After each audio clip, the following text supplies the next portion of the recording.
There's no way to sugarcoat it.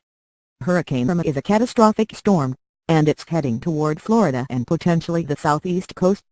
If it makes landfall in Florida, it will be the first hurricane to do so since Irma in 2005. The effect will be devastating for a population that has ballooned in recent decades. Because of the potential impact, Florida and southeast residents should be executing their emergency plan now.